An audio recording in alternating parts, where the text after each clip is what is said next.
Okay, section number 3, earning for performance of the mitzvah. So in general, the mitzvahs were given to us not to make money, right? But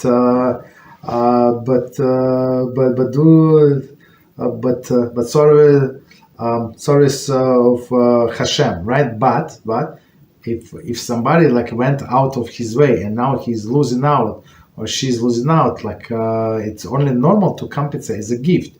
For example, if somebody like moil, right? Moil, does he charge to do circumcision? He does not charge. He's not allowed to charge on one hand.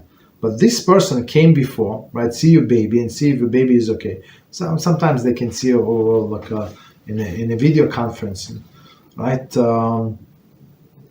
And then that he performed the circumcision. He did whatever supply, also supply some bandages, whatever he supplied. All of these things he did supply, and then he came after that to check if baby is correct. So not to give him money, it's like it's not a person is not normal. So you must give him something, a gift. Usually people know how much to give, and that's it. I mean, but if you don't give him, there should be no problem. I mean, right? But if it is a gift, so you can give as much as you want. So he came to you on Shabbos, for example, right? He had to find a place to stay somewhere, right, in the neighborhood that he can walk. For example, he's from different neighborhoods, right? So that's or he's from different city. So not to compensate it like he came. Okay, you have to compensate for air travel, for car expenses, all these things. So, yeah. Right, so again, we don't pay for mitzvahs, but it's right to compensate persons, not to compensate, but they give them a gift. Okay. There is the dispute among the poskim whether it is forbidden to earn compensation for performance of service that is mitzvah. Okay. This issue applies, for example, to compensate a cantor who leads the prayers, or a person who reads from the Torah on Shabbos or Yom Tov. I mean, this person comes on Shabbos or Yom Tov to read, period. He finished reading, and many times they leave. Now in my shul they do a lot with local people, meaning with the congregants. But before that, they will hire somebody. I mean, there were some times when there is nobody, they would hire the guy. And this guy, a famous guy in my neighborhood, people start at different times, and he can go to 2 different minyan. You understand? So, simple. And another person that I know, he comes in my shul. There is an early Shabbos morning minyan, so he read the Torah there, and then he goes to different shul and reads the Torah for them. Okay, there is no problem, right? But this of course this mitzvah is only on Shabbos. That's it. Okay. But of course, as we said before, if he prepared, so it's a little better, right? So okay. Or again, another mitzvah, blow shofar on Rosh Hashanah. We start blowing shofar, right? In months of Elul.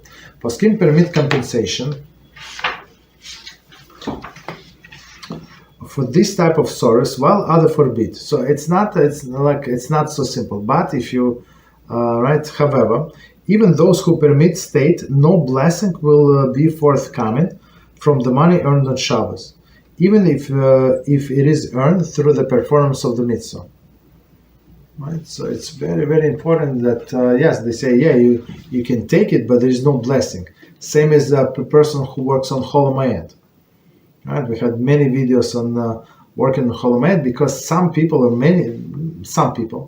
who do not know better, and there is a Chabad rabbi there, it's guaranteed everybody would go to work on Chol Hamoed, like because he would never say, is it allowed to work on Chol Hamoed? Yes, it's allowed. You know how many conditions in order to allow it? Okay, I'm planning to learn these conditions after we finish with this book. That's I start reading it. That's just mind blowing, right? That book, Rabbi Newworth, that sound. That's right. He was Chavrusa, I think, of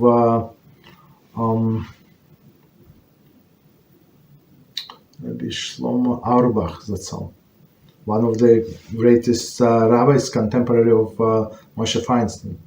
Moshe Feinstein was here. They were in Israel. Okay.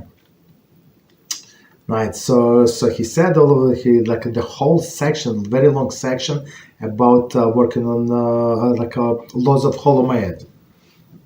I started reading and said I must have this book. Okay. So very interesting. All right. So meaning all of these people who work on Holomayed, they say there's no blessing. And there is no blessing, meaning it's proper to give everything to tzedakah, right? Well, whatever you made. So, I mean, there is exception. A person just started a job, and like two months ago, so he's not going to come, or he can try. I always advise people to try. Maybe bosses say, yeah, I don't know. Right, but if you say you normally you want to like almost like 7 working day off after you started like 2 months ago, you normal. The first day you're going to have like in after 3 months. So stop it. So, but he said, but holidays, okay. We see a religious person, okay, and we're going to give you unpaid days. Like for first 2 days and last 2 days, but that's it. Don't push it, Mr. Jew.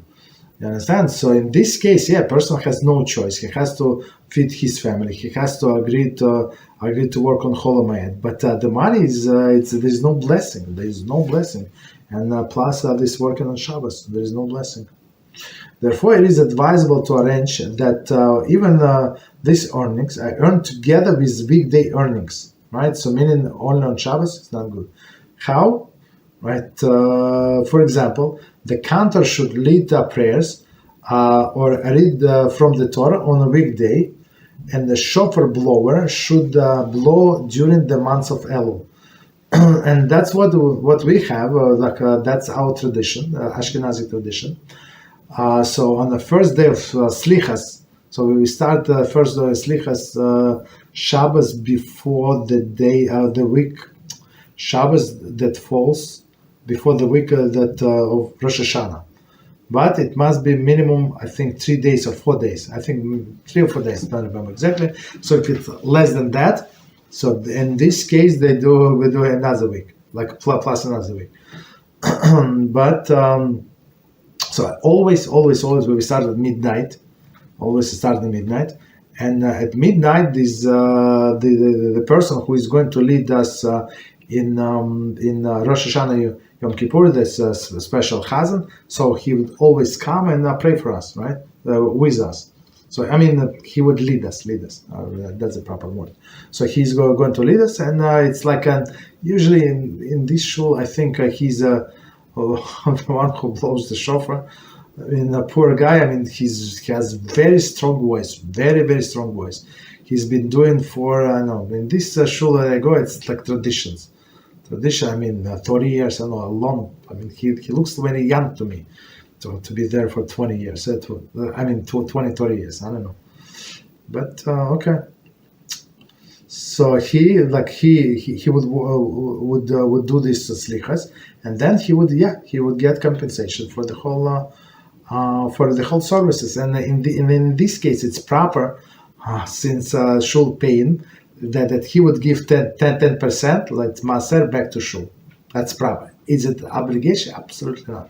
But I think everybody would do. I mean, you want to get hired next time? Yeah, go try to find the place where who need. I mean, there are new places, new minyanim. They need somebody, but who said that you're so talented? You're better than others. However, this is unnecessary according to the opinion mentioned earlier. If the cantor or shofar blower need advanced weekday preparation for their performance, or they incur some expense, for example, buying a shofar, right? Or they need, on Rosh Hashanah, Yom Kippur, totally different prayers, like totally, very totally, right? especially repetition of Shmona Esrei. Okay, first 3 blessings and last 3 blessings, of course, the same, but all others, like an hour or something for a repetition of Shmona Esrei, right, by husband. Okay. So, of course, he needs to learn new tunes, maybe to refresh the text. I mean, right, in his mind, because text is very, very different.